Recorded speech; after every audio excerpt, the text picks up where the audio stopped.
mille kohta võiks teilt rohkem arvamust küsida või nagu, mis võiks teie arust teisiti olla, kui mõtlete oma mineviku ja siia tuleku peale?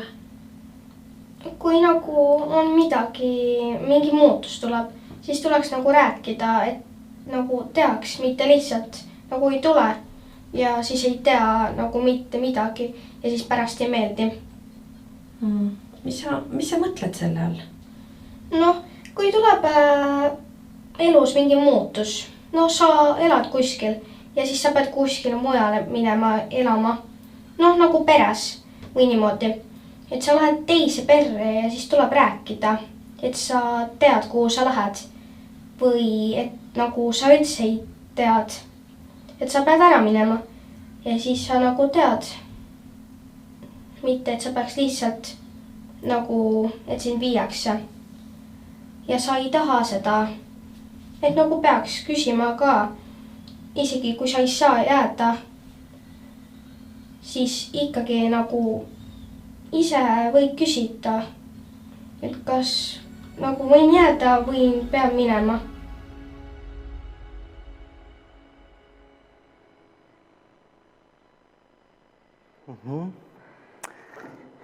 No nii, lapse kaasamine tema elu puudutavates otsustes, et selline, mu jaoks on nagu väga palju küsimusi juba laste siin heliklippidest ära küsitud ja võib-olla, kui me teaksime alati õigeid vastuseid, oleksid paljud asjad olemata või teeks nii, nagu ütles Pille, et räägime päriselt. Nii, ma panin siia Harti osaluse redeli ja mida kasutatakse noorsootöös palju ja ma ei hakka siin sellest pikemalt rääkima, kuna see on ka meie enda valdkonna dokumentides on see ikkagi läbi käinud, aga võib-olla tooksin lihtsalt esile, et laste kaasamise osas, et see 1. kuni 3. aste on siis näiline kaasamine ja mulle tundub, et seda näilist kaasamist on meil igas valdkonnas palju. Ja kui me vaatame nüüd asendushoolduse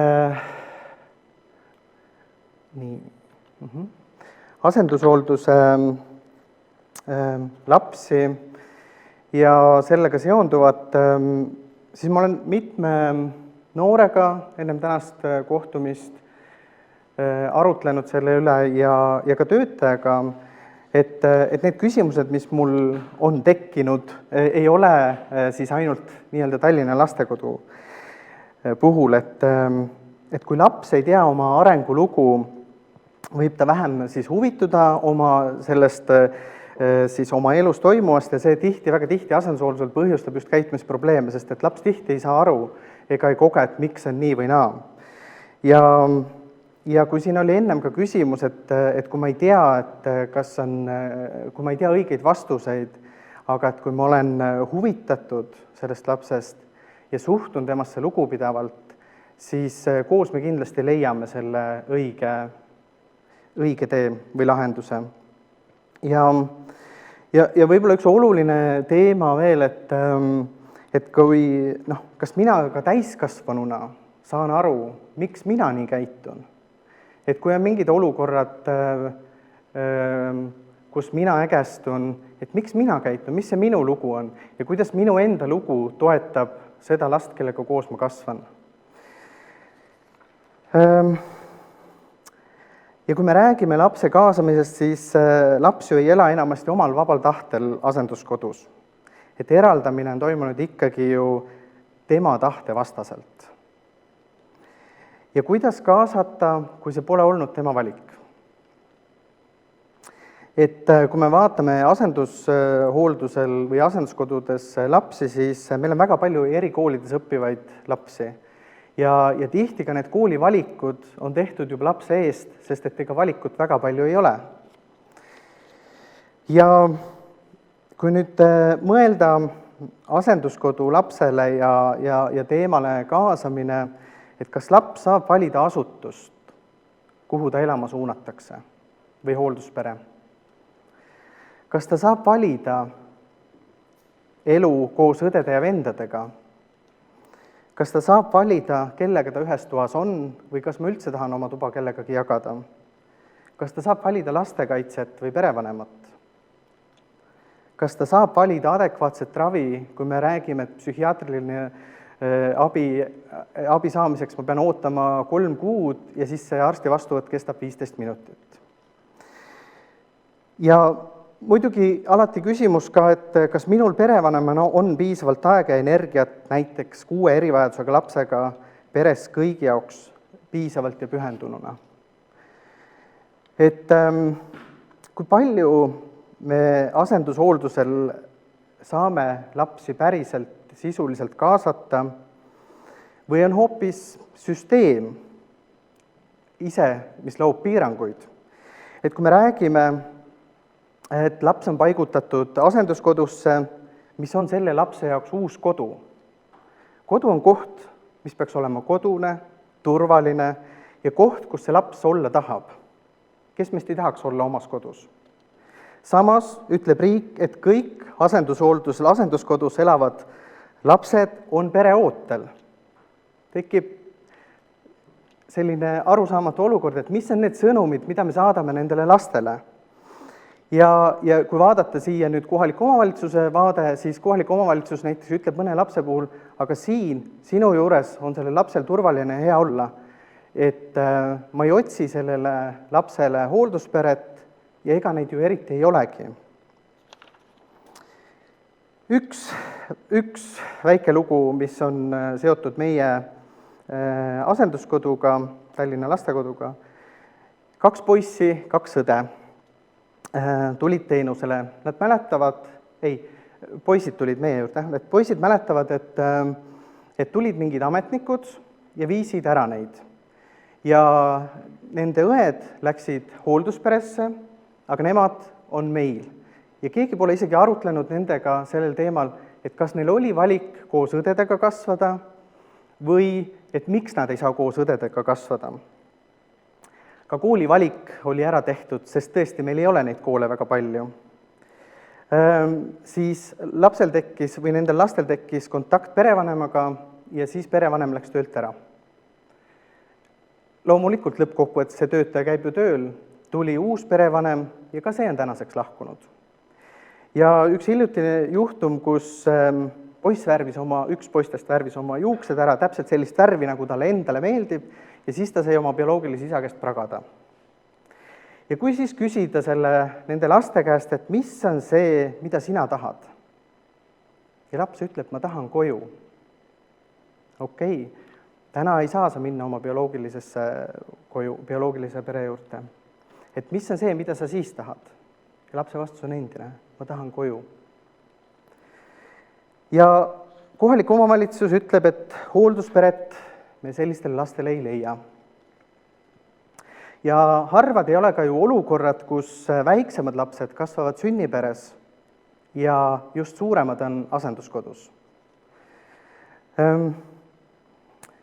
Olles valdkonnas suhteliselt pikalt olnud, siis vahel ma tajun, et me paneme kuidagi selle vastutuse just nimelt lapsele.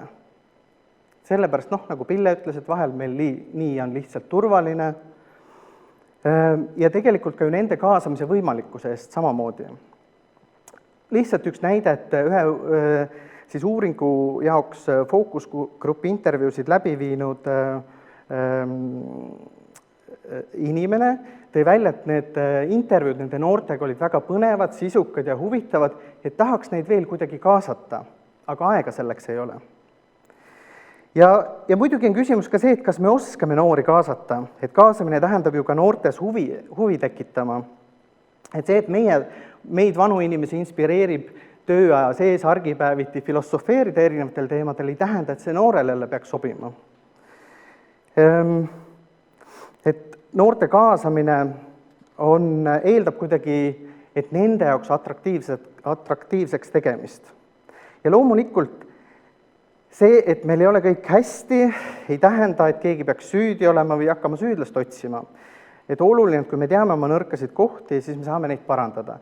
Ja ma ei taha üldse öelda, et meil kuidagi oleks nagu halvasti, sest et nagu Helen alguses ka tõi, et milline on olnud meie areng 30 aastaga, see ei ole olnud väike, kuid ja loomulikult, kui ma mõtlen ka enda perevanematele või üldse valdkonnas töötavatele ka inimestele, meil on väga ägedaid, üliägedaid inimesi, kes töötavad, kes panustavad, kes kaasavad ja meil tõesti, kui ma mõtlen ka Tallinna lastekodu peale, siis meil on palju häid praktikaid, kui me mõtleme näiteks see, et laps tuleb meile teenuseleks, siis me püüame sobitada teda õigesse perre ja valmistame ette ka selle pere lapsed, kuhu see laps tuleb. Loomulikult see praktika ei ole olnud meil väga pikk.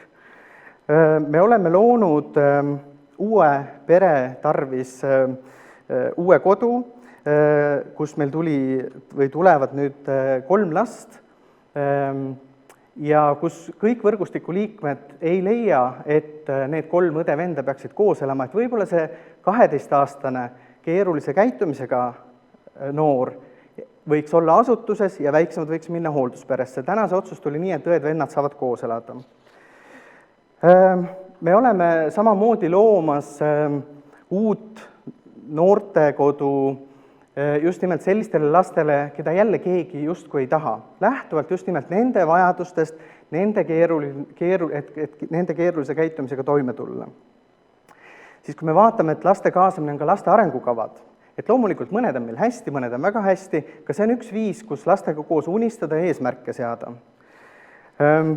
Ja muidugi, mida ma tõesti kuidagi positiivselt kogen seda, et meie lastekaitsesüsteem on muutunud oluliselt lapsesõbralikumaks, et lastel on väga head kontaktid lastekaitsetöötajatega, erinevalt siis, kui mina olin teenusel.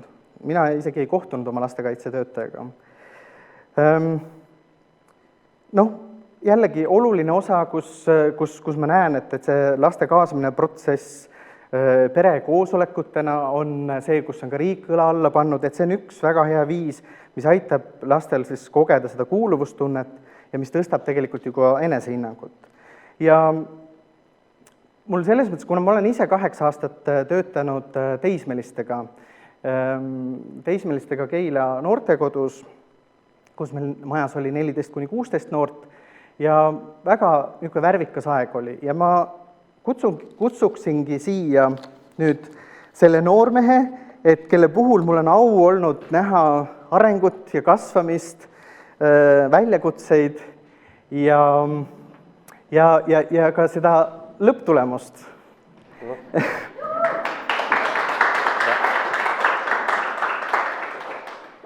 Ja Marko, sina oled, ma panen siit selle, lihtsalt üks inspiratsioon.ee lehelt mõtted taustaks, aga sina oled olnud asenduskodus suhteliselt väiksena, eks? Ja ma kuskil 5-aastaselt tulin. Sa tulid 5-aastaselt, et kuidas sina koged või millised sinu meelest on olnud need väga head kaasamise kohad või kuidas sa oled tajunud, et sind on kaasatud sinu eluprotsessidesse? No ma arvan, et kõik need mingid väljasõidud, asjad, ühistegevused, ma ei tea, kas või lasteküla koristamine, kõik sellised asjad, kui kõik koos teevad, koos just selle kasvatajaga, et siis tema inspireerib ka noori seda tegema. Et ma arvan, et ja siis erinevad väljasõidud olid kindlasti väga, ikka fun, tunned ennast juba pereringis ja midagi sükest, ma arvan. Olid nagu need kaasavad. Aga siin Pille ütles, et peab ka vaatama, et millises vanus anda lapsele otsustusõigus. Ja ma mäletan ühte lugu, mida sa oled jaganud, et ühel hetkel sinu siis perevanem otsustas, et sa ei tohi enam jalkatrennis käia. Jah. Sest mul vanem end tegi mingit pätti kuskil ja siis me mõlemad olime siis andekad jalgpallis. Ja siis me ei saanud vanema venna tegude pärast, ei saanud siis mina jalkatrenni, sest ma võisin samasuguseks muutuda või midagi sükest. Ma ütles tema, ma arvan tolle, et kellega ma arvan, et sellised keelamised ei ole nagu kõige paremad, et pigem nagu minna kaasa nende asjadega, ehk siis aidata tal ikkagi teha neid asju nii, nagu ta laps ise soovib. Et nagu aidates nagu ma ei tea, trennis käia, mingeid muid asju, et mida rohkem laps tegevuses on, ma arvan, seda vähem ta mõtleb mingite pätuste peale. aga sinu puhul oli ka see, et kuigi sul, eks ju, trenni täid sul mõneks ajaks ära, aga sinul oli see, et ka keegi võrgustikust, eks ju, treener oli see, kes märkas, et sa oled selles andekas. Jah, siis nad kutsusid mind eraldi veel ühele Talikapi üritusele ja käisid nii-öelda pereemaga rääkimas siis ja siis nii-öelda lubas mul kaasa minna.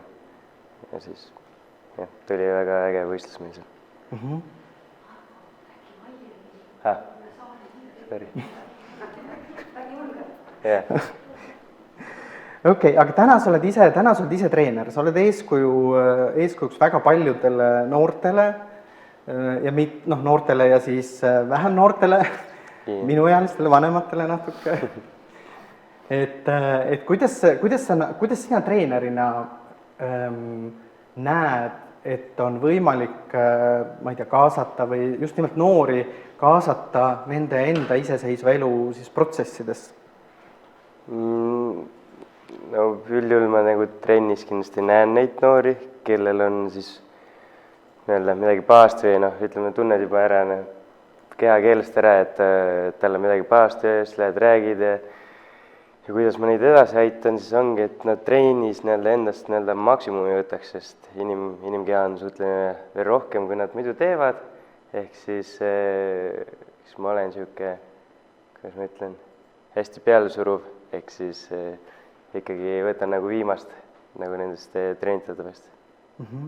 Et see on kindlasti üks viis, eks ju, et kus väljastpoolt valdkonda inimesed saavad siis osaleda ja panustada tegelikult ju nende laste arengusse. Ei, muidugi. Kui sa mõtled enda elu peale, sa oled täna 29. Ja mõtled nüüd, et sa tulid 5-aastaselt tulid sa asenduskodusse, et see periood, kui sa olid asenduskodus, ja nüüd olles astunud juba ellu, eks ju, suhteliselt tükk aega tagasi, et kuidas erinevatel eluetappidel selle noore kaasamine on võimalik või vähem võimalik? Nii pikk küsimus oli. Et kui sa mõtled, et nende erinevatel eluetappidel, sa oled olnud lapsena, eks ju, asenduskodus ja siis, kui sa tulid teismelisena noortekodusse, et kui lihtne või kui keeruline erinevatel eluetappidel on selle lapse noore kaasamine enda kogemuse näitel? No ma arvan, et pigem on see äkki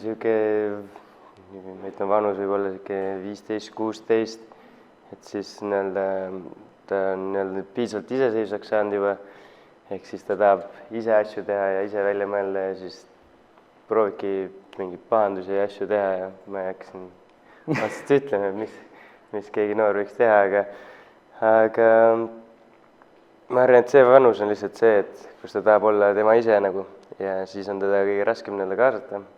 Aga samas ma arvan, et tuleks leida niisuguseid asju, mida teda huvitavad, et lasta tal võimalik palju nende asjadega tegeleda.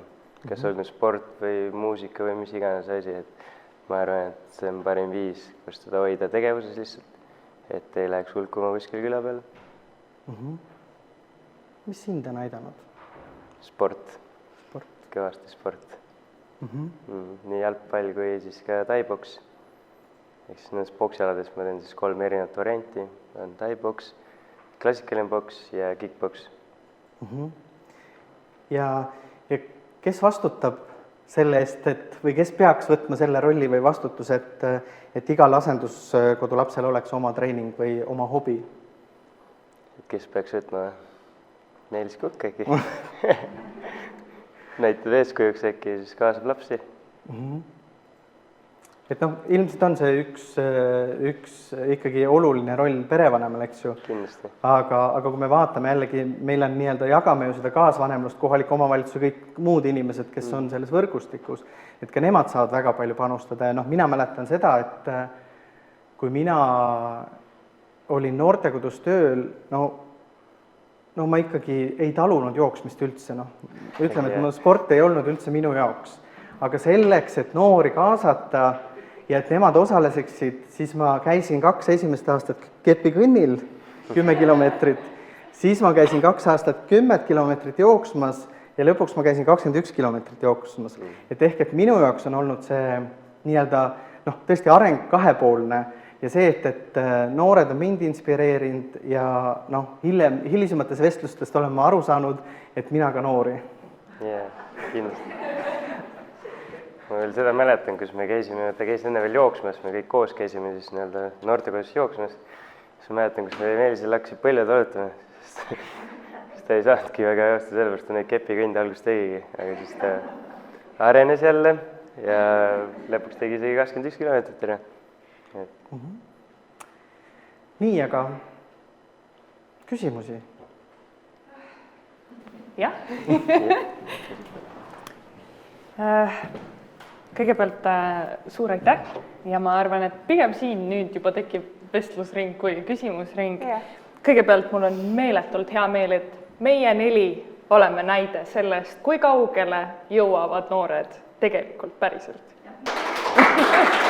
Ja õnneks on neid ikkagi väga palju, kui ma mõtlen enda perioodi peale, siis ma arvan, et nendest noortest, kes, ma ei tea, tollal ajal umbes 20 ringis, kellega ma töötasin, et nendest 1-2 on veel oma niimoodi teeotsingutel.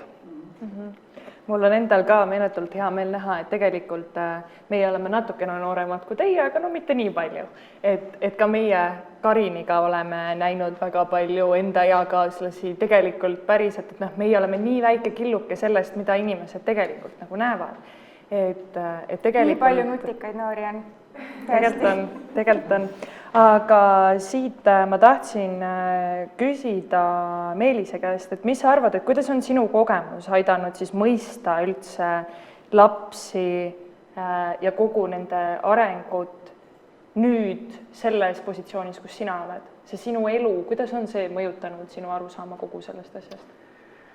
No, eks mu käest on ikka seda küsitud või öeldud nii-öelda repliigina tood, see on nii hea, et sul on selle et sul on selle valdkonna kogemus, et sa oled ise süsteemist kasvanud.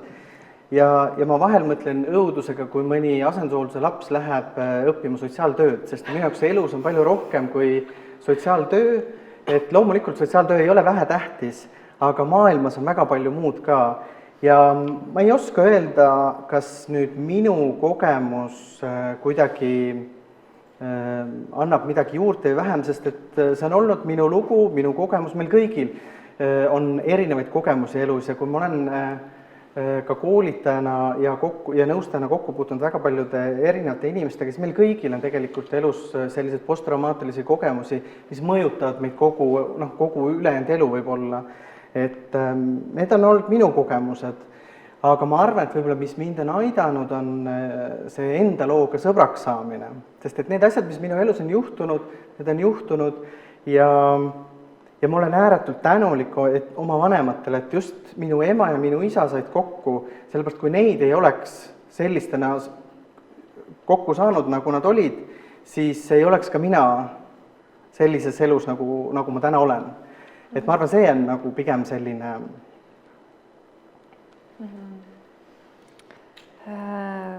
Siit tuleb siis ka välja tegelikult, et Marko ütleb, et tegelikult kui oluline on sinu roll olla see treener, tähele panna seda noort, sõltumata tegelikult sellest, et kas ta on asenduskodu noor või on ta lihtsalt tavalise pere noor, on ju.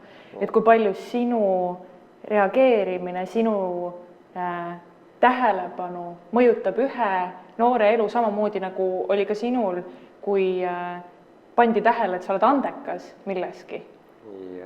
Et kas sa tunned, et sul on endal sellega ka natukene selline nagu surve peal? Ma arvan, et see tuli pigem ikka minu enda seest, et ma tahtsin alati olla sportlane. Ma kunagi vaatasin Mike Tysoni mingit matši ja sealt ma tuli, et see on äge sport.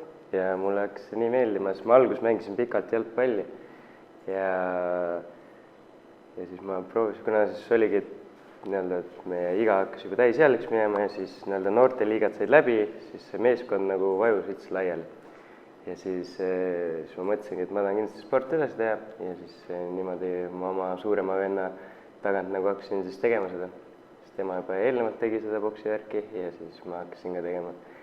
Ja nii on see mind siis edasi viinud. Aga treenerina just, et kas sa tunned ise ka mingisugust pinget sellele, et tähele panna võib-olla neid noori rohkem ja võib-olla ollagi nüüd, oled sina selles rollis, kes paneb tähele seda noort? Jah, selle noore, kes on andekas spordis, sellest saad kohe esimesest trennist põhimõtteliselt aru, kas tal on nagu tahtmist just sama fookus, et olla ja teha ja õppida just, et selle sa näed suht kohe ära. Ja minul on näiteks selline küsimus, et kui meie kõik nagu asenduskodu hooldusel olime, et kas te mäletate, et millised kogemused olid teil näiteks enda tuleviku planeerimisega? Et Meelis võib alustada näiteks. No mina sattusin asenduskodusse, siis mul oli kogu eelnev koolitee oli puudulik ja kui ma 9. klassi, ma ei tea, 3,02 keskmise hindega lõpetasin, siis ilmselgelt ei ole gümnaasiumiõpilane see, aga kuna meie see pereema ütles, et mine proovi, tee katsed ära. Ja ma läksin gümnaasiumisse katsetele ja kuna valikuid tol hetkel ei olnud väga palju, kokk, autoremondi lukksepp ja ehitaja ja ükski neist erialadest mulle ei meeldinud, siis ma mõtlesin, vahet pole, ma võin siis gümnaasiumis käia ka. Aga mida ma olen küll tajunud, et kui ma gümnaasiumi lõpetasin, siis ma tundsin, et ma olen maru tark nüüd. Ja siis, ma pole kunagi pidanud ennast seetõttu võib-olla varasema kehva õppimise tõttu, ma pole kunagi tundnud, et minust üldse, et ma võiks kunagi üldse ülikooli lõpetada. Ja kui ma 2005 noorsootöö lõpetasin, siis mõtlesin, see on minu hariduse tipp, lagi ja siis töötades noortega, kes iga aasta lõpetasid koole, siis mul tekkis endal ka mõte, et äkki võiks ikka proovida. Ja 2015 ma lõpetasin magistri, ja siis mul on praegu teine magister pooleli, sest ma mõtlesin, et kuhu ma 2 magistriga ikka lähen, et see võib-olla ei tundu jälle usutav.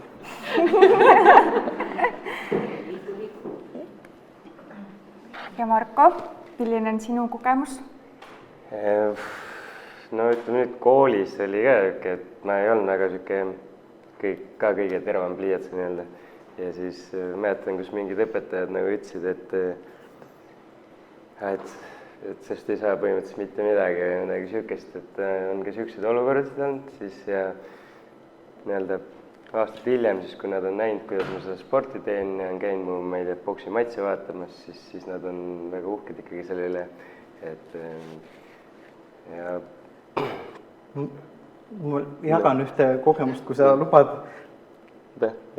Et kui Marko lõpetas, oli kooli lõpetamine ja siis oligi teema, et kas nüüd keskharidus tuleb või ei tule. Ja siis ma ütlesin, et aga mõtle, sul on rohkem haridust kui kogu su suguvõsal kokku.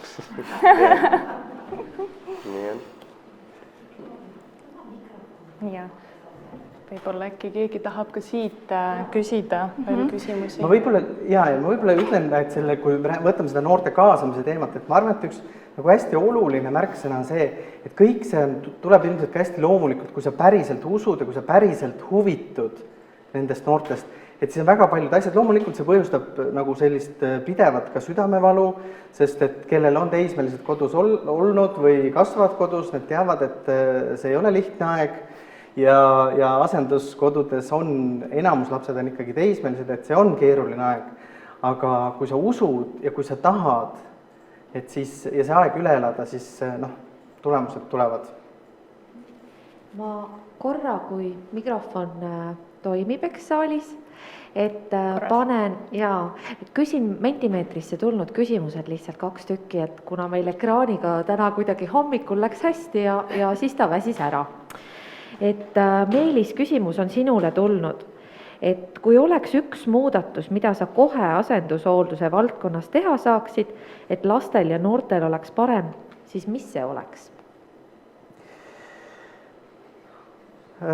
Üks.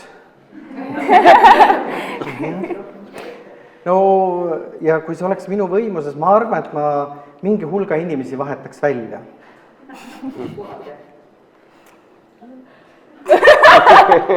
Jah. No ega seal, mis seal salata, ega noh, tõesti Tallinna lastekodus oleme me ka vahetanud perevanemaid välja just nimelt seetõttu, et väga toredad inimesed, nad lihtsalt selles rollis ei kanna välja.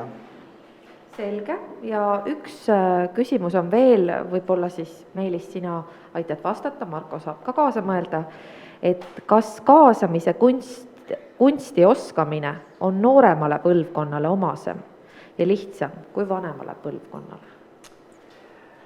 Kui ma vaatan enda perevanemaid ja töötajaid, siis ega tihti asenduskodudes on töötajad ikkagi 50+.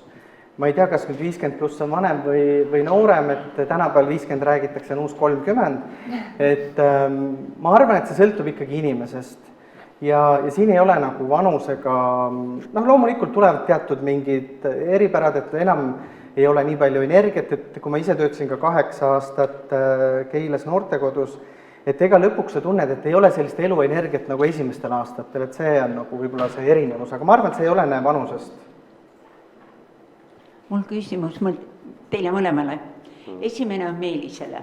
Sa ütlesid, et kui laps tuleb teenusele, ütle mulle, kui sa nüüd tuleviku peale mõtled, kas see on ilus, niisugune lapse seisukohalt ilus. Ma lähen nüüd teenusele. Ütleme, sa oled 9, 10. Et kas siin ei võiks mõelda natukene edasi, et see võiks olla kuidagi teisiti väljendatud. Meist keegi ei taha tulla teenusele. Me tahame abi saada, aga teenusele. Ja Marko, teine küsimus on see, suurspordi tegija ja kõike seda. Ütle mulle, kui sa hakkasid boksiga tegelema, kas vahel tekkis ka niisugune tunne, et mul keeb sees üle ja nüüd ma saan boksimisega natukene nii-öelda ennast maha laadida? See ongi, ma arvan, niisugune maha laadimine, kui niisugune hästi energiline inimene olen.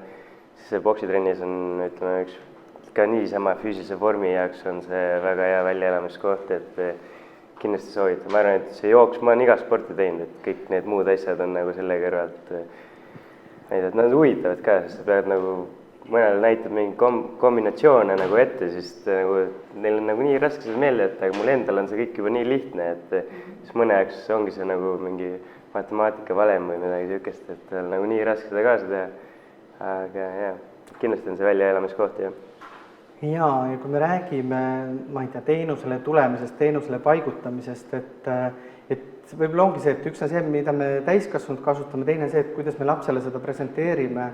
Ja ma mäletan, kui kunagi hakati kasutama sõna klient, et me räägime hoolekande, ja siis ma mõtlesin, et prostituudid võivad kliendid olla, aga mitte minu noored, sest ma tol hetkel töötasin noortekodus.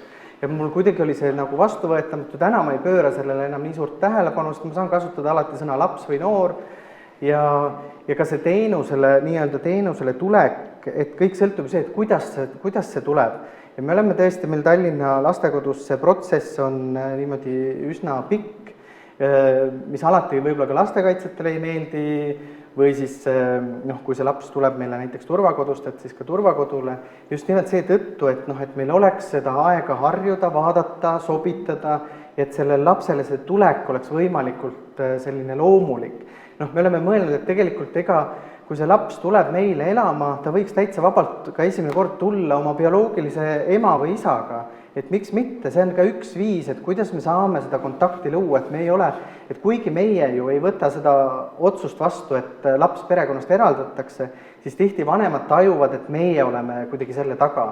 Et ma arvan, ja siin, et kuidas seda teha lapsesõbralikumaks või noorekesksemaks, et siin on viise palju ja siin meil kindlasti on arenguruumi. Kas kellelgi on veel ehk mõni küsimus tekkinud nüüd selle vestluse jooksul siin? Ei ole. Aitäh! Ja siis ma võib-olla lõpetaksin Anett Kontaveiti sõnadega, teatavasti me oleme talle ju pikalt väga paljud eestlased kaasa elanud, et aitäh, et olete minusse uskunud, isegi kui ma endasse ei uskunud.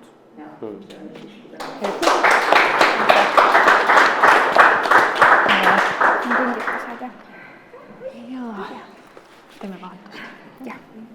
nii, aga ega siit tühjade kätega ära ei lähe. jah, väike meene tasus ka. tulla. Nii et ma isiklikult ütlen, et meeletult tore on näha jälle endale ka inspiratsiooni saada, et tegelikult nagu, ma ei tea, mul on nii palju armastust sees praegu, et nii tore on olla siin niimoodi, et meie oleme need inimesed, kelle pärast tegelikult kõik teie vaeva näete ja proovite veel paremini, et meist saaksid veel paremad lapsed. Nii et aitäh! Terendin sellega Kaidi. Nii.